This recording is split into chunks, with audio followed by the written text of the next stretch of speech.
प्यारे दोस्तों नमस्कार।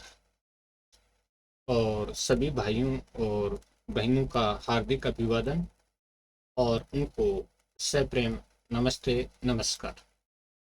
दोस्तों आज की वीडियो में हम हिंदी साहित्य के इतिहास के 100 प्रश्न और उत्तर पढ़ेंगे। लेकिन दोस्तों कभी कभी आपके मन में ये सवाल आता होगा कि मैं वीडियो क्यों बनाता हूँ, यूट्यूब पर पैसे प्राप्त करने के लिए या प्रसिद्धि के लिए। तो दोस्तों दोनों ही जो आपके विचार हैं या थॉट हैं वो थोड़े से सही नहीं है। देखिए दोस्तों, मैं यूट्यूब पर वीडियो बनाता हूँ उन लोगों के लिए जो दिन भर अपना बाहर काम करते हैं, पूरे दिन मेहनत करते हैं, चाहे खेत में हो चाहे और कहीं पर प्राइवेट मजदूरी करते हों, और उनकी आंखों में वो सपने हैं कि शाम को थोड़ा पढ़ करके भी कुछ बन जाना चाहिए। और उन सपनों को पूरा करने के लिए मैं वीडियो बनाता हूँ। मेरे बहुत से ऐसे साथी हैं जो दिन भर मजदूरी करते हैं, काम करते हैं, और शाम को जब उनको समय मिलता है तब थोड़ा बहुत पढ़ने का प्रयास करते हैं। इसके साथ ही साथ बहुत सी बहनें जो पूरे दिन भर घर के काम काज में व्यस्त रहती हैं और उनको कोचिंग जाने का अवसर ही नहीं मिलता है। तो उन बहनों के लिए भी ये वीडियो उपयोगी होता है। वो जब भी उनको थोड़ा बहुत समय मिलता है तो पढ़ने में मदद के रूप में ले सकते हैं। दोस्तों मैं उन लोगों के लिए कभी वीडियो नहीं बनाता जो कोचिंगों में जाते हैं, बड़ी बड़ी फीसें देते हैं, बड़ी बड़ी फीस देने में सक्षम हैं। उनके लिए मेरे वीडियो नहीं है। और वो अगर देखते भी हैं तो इस तरह से देखते हैं मानो मैं वीडियो नहीं बना रहा बल्कि एक मजाक उनके सामने रख रहा हूँ, क्योंकि वो सिर्फ दिखावे को पसंद करते हैं, वास्तविक तैयारी को नहीं पसंद करते। उनके पास पैसा है। मैं उन लोगों की मदद के लिए तत्पर हूँ जो वास्तविक रूप से यानी ज़रूरत महसूस करते हैं। दूर दराज के अंचलों में जहाँ कोई सुविधा नहीं है पढ़ाई की, या ऐसे अंचल के मेरे भाई बहन जिनको किताबें भी मुश्किल से नसीब होती हैं और वो खरीदने में सक्षम है लेकिन मिलती नहीं। ऐसी स्थिति में मैं बिल्कुल निःशुल्क रूप से वीडियो बनाता हूँ। और यानी आप लोगों ने देखा होगा कि मेरे किसी भी वीडियो में ये नहीं कि इस यानी कोर्स को खरीद लो, इस कोर्स को खरीद लो। भाई बेरोजगार के पास वैसे ही पैसा नहीं होता, वो इसलिए ही तो पढ़ता है कि भाई कुछ पढ़ लिख करके दो पैसे कमाने लायक हो जाए। उसी में से महंगे महंगे कोर्स उनके सामने आ जाते हैं। वो और तो क्या करेगा, मजबूरी में अपने पहनने के कपड़ों को कम कर देगा, पहनने की जो और आवश्यकता उनको कम कर देगा, खाने पीने की आवश्यकता कम कर देगा और उसको खरीद लेगा। और ये उसकी मजबूरी होती है। दोस्तों जब भी आप देखते हो किसी का वीडियो, एक ही रट लगाए बेटे मेरा कोर्स खरीद लो, समय सीमित है, अवधि सीमित है, इतने तक ऑफर है, ऑफर। अरे भाई ऑफर तो ठीक है लेकिन पैसा भी तो चाहिए। दिन भर मजदूरी करने से, मेहनत करने से इतना पैसा आ पाता है कि उससे यानी घर का खर्चा ही चलता। तो बेरोजगारी और गरीबी को मैंने बहुत देखा है, नज़दीक से देखा है, भोगा भी है। 1999 से मैंने हिंदी अध्यापन का कार्य प्रारंभ किया था और तब से लेकर अब तक मैं हिंदी पढ़ा रहा हूँ। और हर स्थिति को मैंने अपनी खुली आंखों से देखा है, बहुत खुली आंखों से देखा है। तो दोस्तों मैं उन लोगों के लिए वीडियो बनाता हूँ जिनको वास्तविक रूप से इनकी ज़रूरत है। उन लोगों के लिए वीडियो नहीं बनाता मैं जो सिर्फ और सिर्फ दिखावे को पसंद करते हैं। वैभव विलास, ओह शानदार तरीके से अध्यापक आ रहा है, सुंदर शकल है, चुटकुले सुना रहा है और साथ ही साथ उसका आने का जाने का स्टाइल भी कुछ अलग है। ऐसे वीडियो न तो मैं बनाऊंगा और न ऐसे वीडियो देखने वाले के लिए मेरे वीडियो हैं वो चाहे आज ही अनसब्सक्राइब कर दें। नहीं मिलेंगे आपको। मैं सीधा साधा एक किसान का बेटा हूँ और सच्चे रूप में मेहनत करता हूँ। चलिए दोस्तों, पढ़ते हैं और पढ़ते हैं। भक्ति काल की समय सीमा मानी जाती है। भक्ति काल की समय सीमा तो सन 1318 से 1643 तक मानी जाती है। सन के रूप में देखें तो 1318 से 1643 तक। और चूंकि रामचंद्र शुक्ल जी ने इसको दिया है विक्रम संवत के रूप में, और हम जब याद करते हैं तब विक्रम संवत के रूप में याद करते हैं। तो विक्रम संवत अपना है 1375 से 1700 तक, और इसमें दोस्तों 57 साल का अंतर होता है। नेक्स्ट है अगला है, भक्ति को धर्म का रसात्मक स्वरूप किसने कहा? भक्ति को धर्म का रसात्मक स्वरूप किसने कहा है? तो ये आचार्य रामचंद्र शुक्ल ने कहा है, भक्ति को धर्म का रसात्मक स्वरूप, आचार्य रामचंद्र शुक्ल। नेक्स्ट क्वेश्चन देखते हैं। भक्ति काल में रागानुगा भक्ति किसे कहा गया है? भक्ति काल में रागानुगा भक्ति किसे कहा गया है? बहुत ही अच्छा प्रश्न है। भक्ति काल में रागानुगा भक्ति किसे कहा गया है? तो ये कहा गया ईश्वर के प्रति ममत्व बुद्धि। ईश्वर के प्रति जो ममत्व बुद्धि है उसको रागानुगा भक्ति कहा गया है। चलिए नेक्स्ट क्वेश्चन। मायावाद सिद्धांत को महत्व किसने दिया था? मायावाद सिद्धांत को शंकर ने महत्व दिया था। शंकराचार्य जी ने महत्व दिया था मायावाद सिद्धांत। ठीक है। अगला है, लीलावाद के सिद्धांतों का महत्व किसने दिया? लीलावाद के सिद्धांतों को महत्व किसने दिया था? लीलावाद के सिद्धांतों को महत्व, और ये दिया था अपने वैष्णव आचार्यों ने। वैष्णव आचार्यों ने लीलावाद के सिद्धांत को महत्व दिया था। नेक्स्ट है, भक्ति आंदोलन को भारतीय चिंतन धारा का स्वाभाविक विकास किसने कहा? तो भक्ति आंदोलन को भारतीय चिंतन धारा का स्वाभाविक विकास किसने माना है? तो ये माना है आचार्य हजारी प्रसाद द्विवेदी ने। आचार्य हजारी प्रसाद द्विवेदी ने भक्ति आंदोलन को भारतीय चिंतन धारा का स्वाभाविक विकास माना है। अगला कथन है, देखिएगा, उतना द्रविड़े साम स्वयं भक्ति का यह कथन किस ग्रंथ में उल्लेखित है? उतना द्रविड़े साम स्वयं भक्ति का ये कथन किस ग्रंथ में उल्लेखित है? तो ये कौन से ग्रंथ में उल्लेखित है? तो ये है दोस्तों श्रीमद् भागवत पुराण। श्रीमद् भागवत पुराण में ये उल्लेखित है। नेक्स्ट है, बहुत ही शानदार कथन है, भक्ति द्राविड़ उपजी लायो रामानंद पंक्ति किस विचार की है? भक्ति द्राविड़ उपजी लायो रामानंद ये पंक्ति है वो कबीर दास की पंक्ति है। कबीर दास जी की पंक्ति है। अगला क्वेश्चन देखते हैं। भक्ति आंदोलन का प्रारंभ माना जाता है। भक्ति आंदोलन का प्रारंभ कहाँ से माना जाता है? तो दक्षिण भारत से माना जाता है।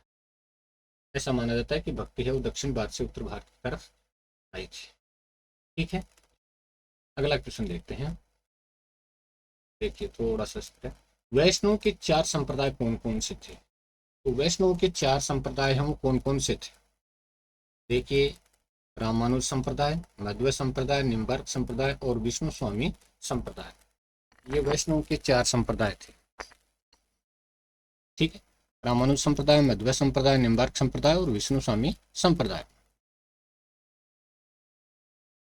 अगला प्रश्न है, अगुण ही सगुण नहीं कुछ कछु भेदा ये कथन किसका है? अगुण ही सगुण ही नहीं कुछ कछु भेदा, यानी निर्गुण सगुण में कोई भेद नहीं है, और ये कथन है तुलसीदास जी का। ये गोस्वामी तुलसीदास जी का कथन है। नेक्स्ट, आचार्य हजारी प्रसाद द्विवेदी ने आकाश धर्मा गुरु किसको कहा? आचार्य हजारी प्रसाद द्विवेदी ने आकाश धर्मा गुरु किसको कहा था? आचार्य हजारी प्रसाद द्विवेदी ने रामानंद जी को आकाश धर्मा गुरु कहा था। रामानंद जी। अगला क्वेश्चन अपना है, रामानंद का जन्म कब हुआ? रामानंद का जन्म तो 1300 ईस्वी के आसपास प्रयाग में रामानंद जी का जन्म हुआ था, 1300 ईस्वी के आसपास प्रयाग में।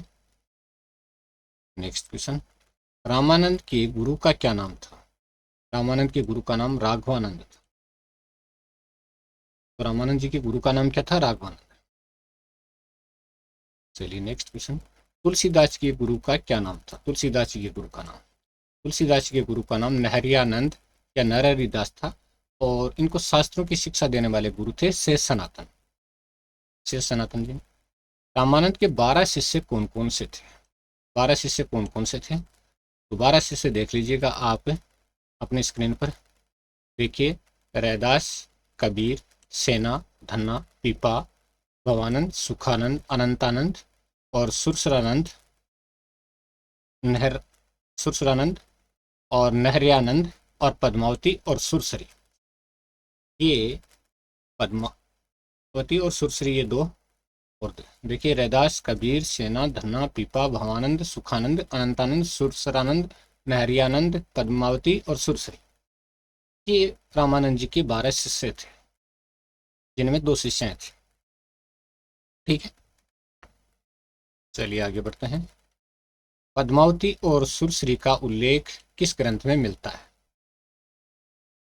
पद्मावती और सुरसरी का उल्लेख, तो ये उल्लेख मिलता है नाबादास के भक्तमाल में। नाबादास ने जो भक्तमाल की रचना की थी उसमें पद्मावती और सुरसरी का उल्लेख मिलता है।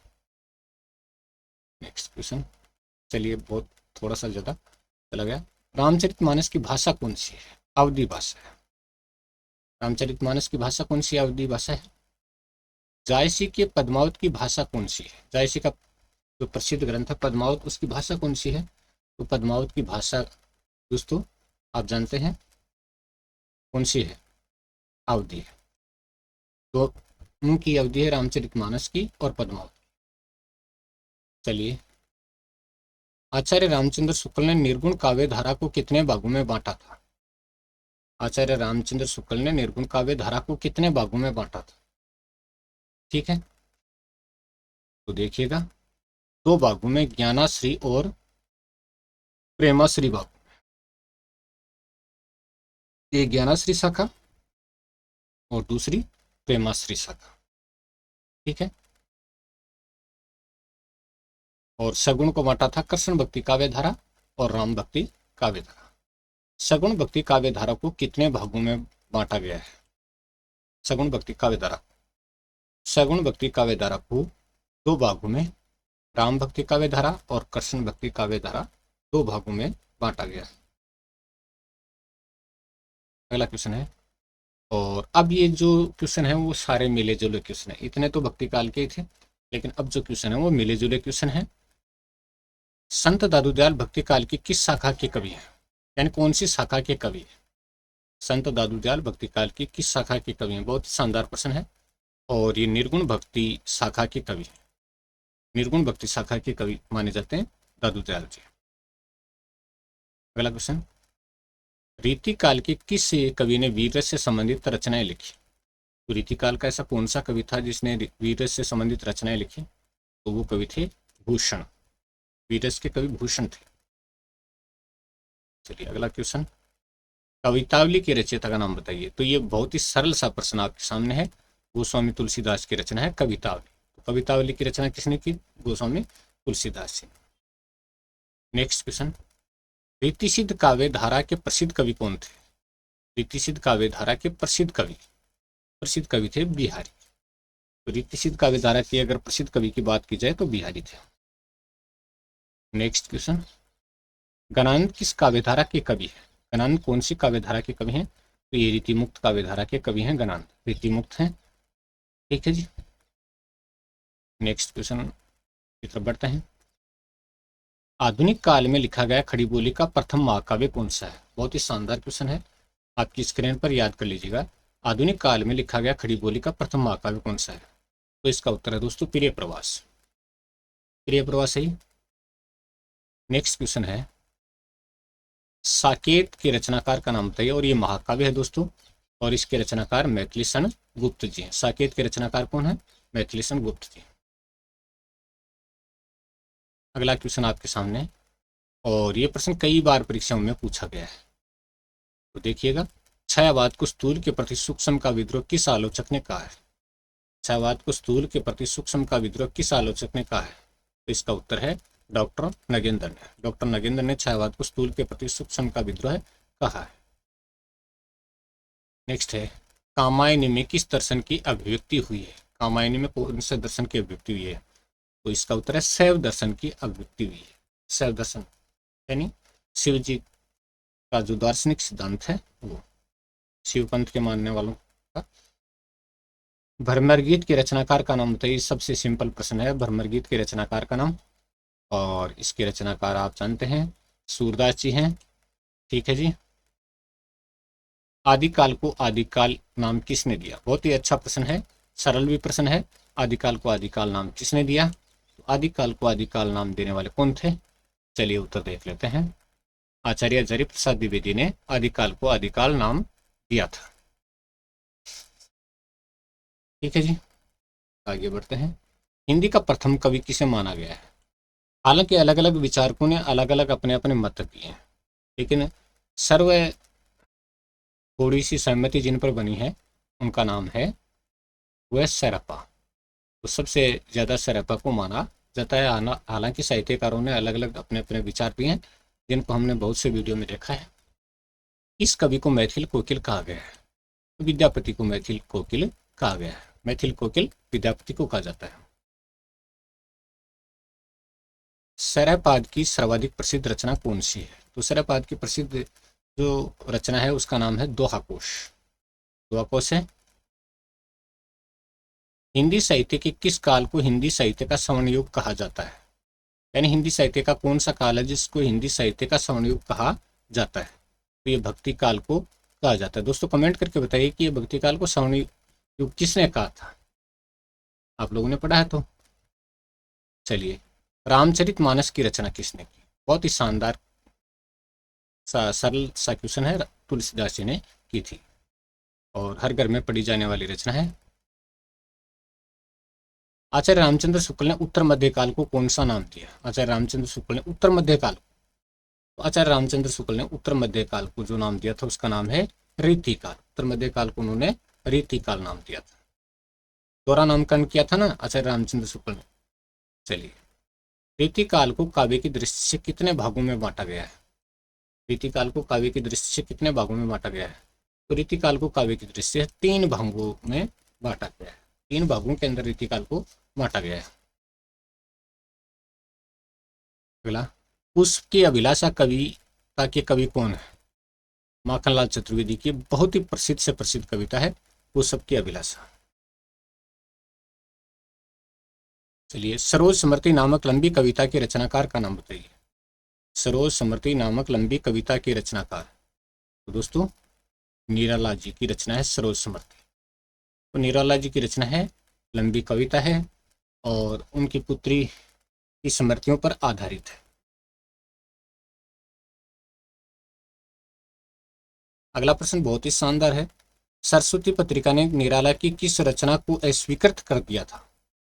यानी स्वीकार नहीं किया था, छापने से मना कर दिया था, और वह जूही की कली, जो बाद में काफी प्रसिद्ध हुई और छायावाद की पहली कविता भी मानी जाती है। तो जूही की कली है, उसको सरस्वती पत्रिका ने तो छापने से क्या कर दिया था? मना कर दिया था। आधुनिक काल की मीरा किसे कहा जाता है? महादेव वर्मा को आधुनिक काल की मीरा कहा जाता है। नेक्स्ट क्वेश्चन, रसवंती के रचनाकार का नाम बताइए। रसवंती के रचनाकार रामधारी सिंह दिनकर है। रामधारी सिंह दिनकर की रचना है। चलिए, मधुशाला के रचनाकार, तो ये बहुत ही सरल सा प्रश्न है। हरिवंश राय बच्चन की रचना है। मधुशाला, मधुबाला, मधुकलश, निशा निमंत्रण, ये सारी रचनाएं हरिवंश राय बच्चन जी की हैं और हालावाद के प्रवर्तक भी हैं हरिवंश राय बच्चन जी। चलिए नेक्स्ट, प्रकृति का सुकुमार कवि किसे कहा गया है? प्रकृति का सुकुमार कवि, तो ये सुमित्रानंदन पंत को कहा गया प्रकृति का सुकुमार कवि। कौसानी में इनका जन्म हुआ। चांद का मुंह टेढ़ा है काव्य संग्रह के कवि कौन है? चांद का मुंह टेढ़ा है काव्य संग्रह के कवि कौन है? काव्य संग्रह के कवि हैं गजानन माधव मुक्तिबोध। गजानन माधव मुक्तिबोध ये रचना है, काव्य संग्रह है, इसको कविता संग्रह भी कह सकते हैं। अंधेरे में कविता के रचनाकार का नाम बताइए। मुक्तिबोध की ये रचना है और ये दोस्तों लंबी कविता की श्रेणी में आती है। अंधेरे में है वो लंबी कविता की श्रेणी में आती है। अगला जो है आंगन के पार द्वार काव्य संग्रह के रचनाकार का नाम बताइए। आंगन के पार द्वार, आंगन के पार द्वार काव्य संग्रह के रचनाकार हैं सच्चिदानंद हीरानंद वात्स्यायन अज्ञे। अज्ञे जी की रचना है आंगन के पार द्वार। चलिए, संसद से सड़क तक काव्य संग्रह किसने लिखा था? पी सुदामा पांडे धूमिल ने लिखा था, संसद से लेकर सड़क तक। नेक्स्ट क्वेश्चन देख लेते हैं। हिंदी का प्रतिनिधि गजलकार किसे माना जाता है? हिंदी का प्रतिनिधि गजलकार तो ये दुष्यंत कुमार को माना जाता है और इनकी सबसे प्रसिद्ध जो गजल है वो राजनीतिक मंचों पर गाई जाती है, हो गई है पीर पर्वत सी पिघलनी चाहिए। बहुत ही शानदार गजल है, तो ये हिंदी के प्रतिनिधि गजलकार माने जाते हैं। अगला है सबरी नामक रचना के रचनाकार का नाम बताइए। तो ये जगदीश गुप्त की रचना है सबरी। अगला है विश्वास बढ़ता ही गया कविता की रचना किसने की? विश्वास बढ़ता ही गया कविता की रचना, और ये शिवमंगल सिंह सुमन की रचना है, विश्वास बढ़ता ही गया। शिवमंगल सिंह सुमन की रचना का नाम है विश्वास बढ़ता ही गया। नेक्स्ट है बादल को घिरते देखा है कविता के रचयिता का नाम बताइए। बादल को घिरते देखा है, बादल को घिरते देखा है, नागार्जुन की रचना है बादल को घिरते देखा है। और अगला है चिंतामणि किसके निबंधों का संकलन है? आचार्य रामचंद्र शुक्ल के निबंधों का संकलन है चिंतामणि। तो चिंतामणि और आचार्य रामचंद्र शुक्ल के निबंधों का संकलन। चलिए फटाफट पढ़ते हैं।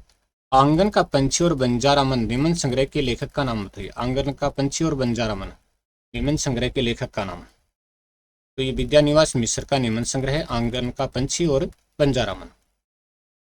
नेक्स्ट है उसने कहा था कहानी के लेखक कौन है? चंद्रधर शर्मा गुलेरी की एक कहानी है, उसने कहा था प्रसिद्ध कहानी है। प्रसिद्ध कहानी है, फ्लैशबैक पद्धति पर आधारित है। मानसरोवर किसकी कहानियों का संग्रह है? मानसरोवर प्रेमचंद की कहानियों का संग्रह है मानसरोवर, प्रेमचंद की कहानियों का। अगला है स्मृति की रेखाएं नामक रचना की लेखिका का नाम बताइए। स्मृति की रेखाएं नामक रचना की लेखिका, तो ये महादेव वर्मा की रचना है। स्मृति की रेखाएं महादेव वर्मा की रचना है। अगला है अंधेर नगरी प्रहसन नाटक के लेखक का नाम बताइए। तो ये प्रहसन है और कुछ जगह आपको नाटक के रूप में लिखा मिलेगा, लेकिन ये जो प्रहसन श्रेणी का नाटक है और इसके लेखक हैं भारतेंदु हरिश्चंद्र। नेक्स्ट एक और द्रोणाचार्य नाटक के लेखक का नाम बताइए। एक और द्रोणाचार्य नाटक के लेखक, ये शंकर शेष का नाटक है। एक और द्रोणाचार्य शंकर शेष का नाटक है। चलिए जल टूटा हुआ उपन्यास की लेखिका का नाम बताइए। जल टूटा हुआ उपन्यास की लेखिका कौन है? तो ये उपन्यास की लेखिका है मैत्रेयी पुष्पा। मैत्रेयी पुष्पा का उपन्यास है जल टूटा हुआ। चलिए बेतवा बहती रही उपन्यास की लेखिका का नाम बताइए। बेतवा बहती रही उपन्यास की लेखिका कौन है? बेतवा बहती रही, और ये भी मैत्रेयी पुष्पा का उपन्यास है बेतवा बहती रही, मैत्रेयी पुष्पा का उपन्यास। चलिए नेक्स्ट दूसरी परंपरा की खोज रचना के रचनाकार का नाम बताइए। दूसरी परंपरा की खोज रचना के रचनाकार, तो ये नामवर सिंह की रचना है दूसरी परंपरा की खोज। काफी अच्छा और मोस्ट क्वेश्चन है, देख लीजिएगा।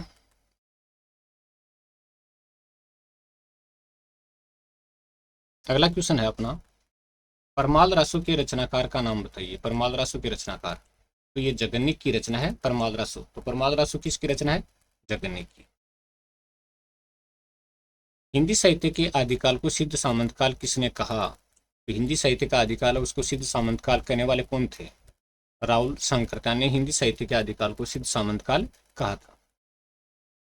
अगला क्वेश्चन देखते हैं आचार्य रामचंद्र शुक्ल ने हिंदी का प्रथम महाकाव्य किसको माना है? प्रथम महाकाव्य बहुत सरल सा क्वेश्चन है। तो पृथ्वीराज रासु को उन्होंने हिंदी का प्रथम महाकाव्य माना है। नेक्स्ट क्वेश्चन देखते हैं हिंदी साहित्य का दूसरा इतिहास किसने लिखा? पुस्तक का नाम है हिंदी साहित्य का दूसरा इतिहास और इसको लिखने वाले थे बच्चन सिंह। बच्चन सिंह ने लिखा। चलिए बढ़ते हैं बीजक का संकलन किसी ने किया? बीजक का संकलन किया था कबीर के शिष्य धर्मदास ने बीजक का संकलन किया था। बीजक का संकलन कबीर के शिष्य धर्मदास ने। चलिए, और ये कथन काफी मोस्ट है। संतन को कहाँ सीकरी सो काम, ये कथन किसने कहा था? संतन को कहाँ सीकरी सो काम। और इस कथन को कहने वाले कौन थे? कुंभन दास थे। कुंभन दास ने कहा था। ठीक है जी। नेक्स्ट है, पुष्टि मार्ग का जहाज किसको कहा जाता है? पुष्टि मार्ग का जहाज सूरदास को कहा जाता है। पुष्टि मार्ग का जहाज सूरदास को।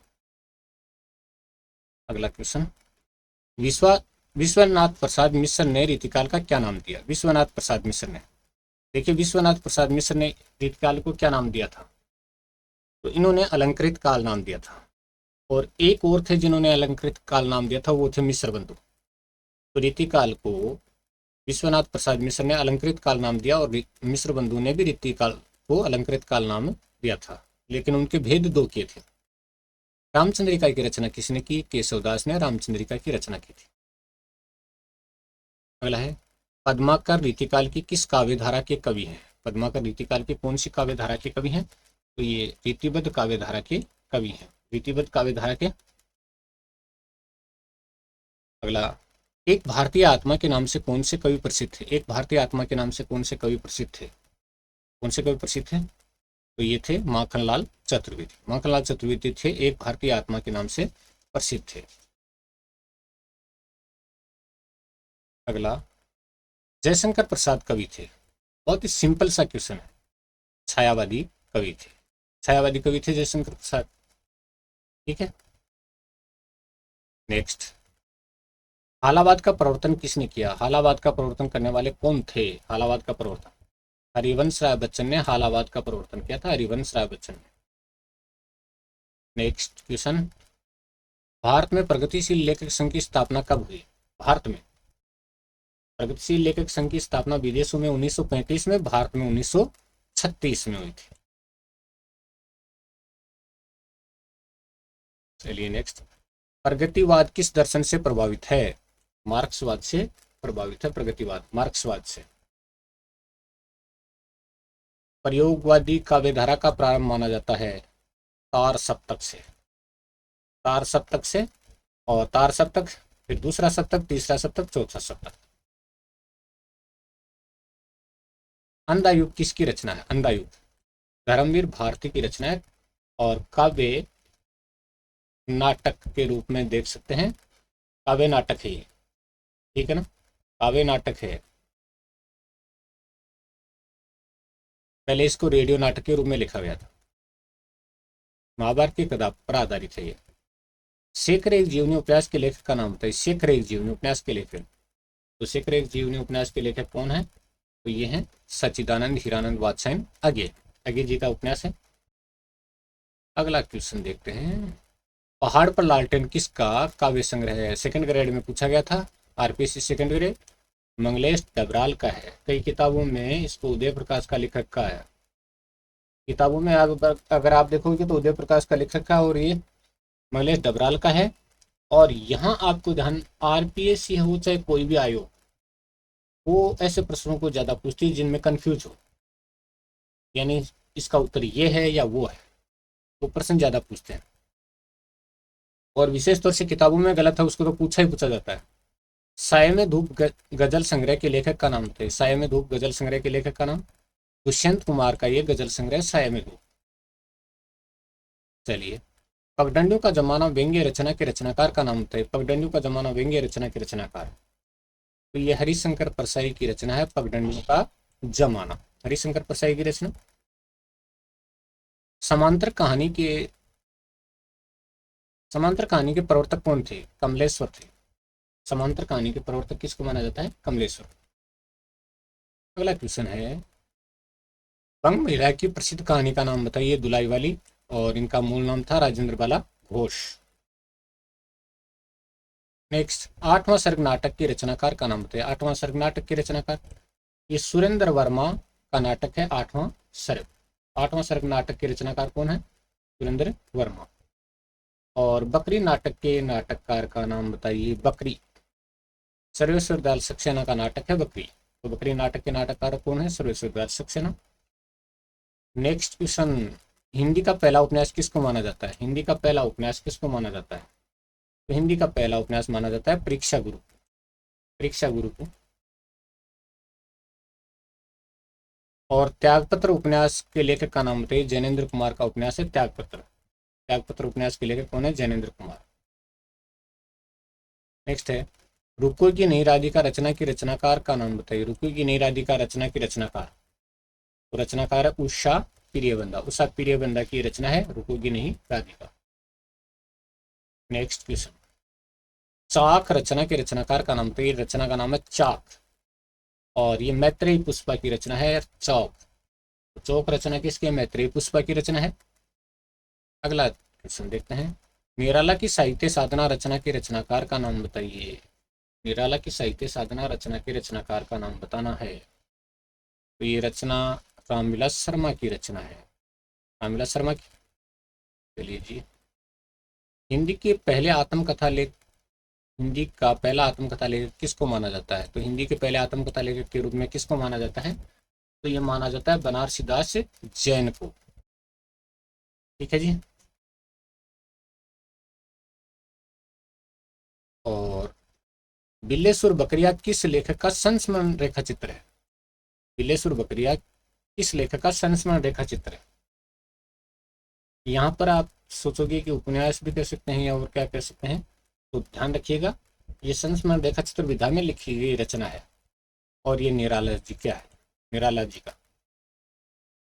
चलिए, प्रत्येक देश का साहित्य वहां की जनता की चित्तवृत्ति का संचित प्रतिबिंब होता है। बहुत ही शानदार कथन है। प्रत्येक देश का साहित्य वहां की जनता की चित्तवृत्ति का संचित प्रतिबिंब होता है। ये कथन किसका है? तो ये कथन है आचार्य रामचंद्र शुक्ल का कथन है। ठीक है जी। मिस्र बंधु विनोद की रचना किसने की? मिस्र बंधु विनोद की रचना मिस्र बंधु ने की थी। मिस्र बंधु विनोद की रचना मिस्र बंधु ने। और आगे है, हिंदी साहित्य के आदिकाल को आरंभिक काल नाम किसने दिया? आरंभिक काल, आरंभिक काल नाम की बात कर रहे हैं। मिस्र बंधु ने दिया था हिंदी साहित्य के आदिकाल को आरंभिक काल नाम मिस्र बंधु ने दिया था। ठीक है जी। नेक्स्ट क्वेश्चन, मिस्र बंधु ने रीतिकाल को क्या नाम दिया? मिस्र बंधु ने रीतिकाल को क्या नाम दिया? अलंकृत काल नाम दिया था मिस्र बंधु रीतिकाल को। चलिए नेक्स्ट, रामचंद्र शुक्ल का हिंदी साहित्य का इतिहास कब प्रकाशित हुआ? आचार्य रामचंद्र शुक्ल का हिंदी साहित्य का इतिहास कब प्रकाशित हुआ? तो ये 1929 में प्रकाशित हुआ, 1929 में। ठीक है जी, आगे बढ़ते हैं। और भूमक्कड़ शास्त्र की रचना किसने की? राहुल सांकृत्यायन ने भूमक्कड़ शास्त्र की रचना की थी। राहुल सांकृत्यायन ने।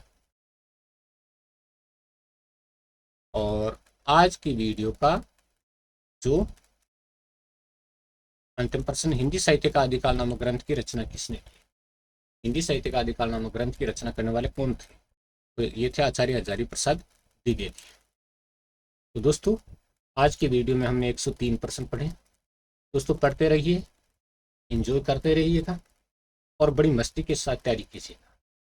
लगातार हम तैयारी करेंगे, हर रोज कुछ न कुछ पढ़ेंगे, तो निश्चित तौर पर हमारा चयन होगा। लेकिन 1 महीने छोड़ देंगे फिर पढ़ेंगे, फिर 2 महीने छोड़ देंगे फिर पढ़ेंगे, तो चयन तो क्या याद होना भी मुश्किल हो जाता है, क्योंकि पीछे याद की हुई चीज़ें भूल जाते हैं। इसलिए लगातार कुछ न कुछ पढ़ते रहिएगा और अपनी तैयारी में लगे रहिएगा। जानकारी या ज्ञान जहाँ भी मिले ले लीजिएगा, कहीं से भी। बहुत बहुत धन्यवाद आपका। और वीडियो अगर अच्छा लगे तो अपने साथी दोस्त सब तक शेयर कीजिए।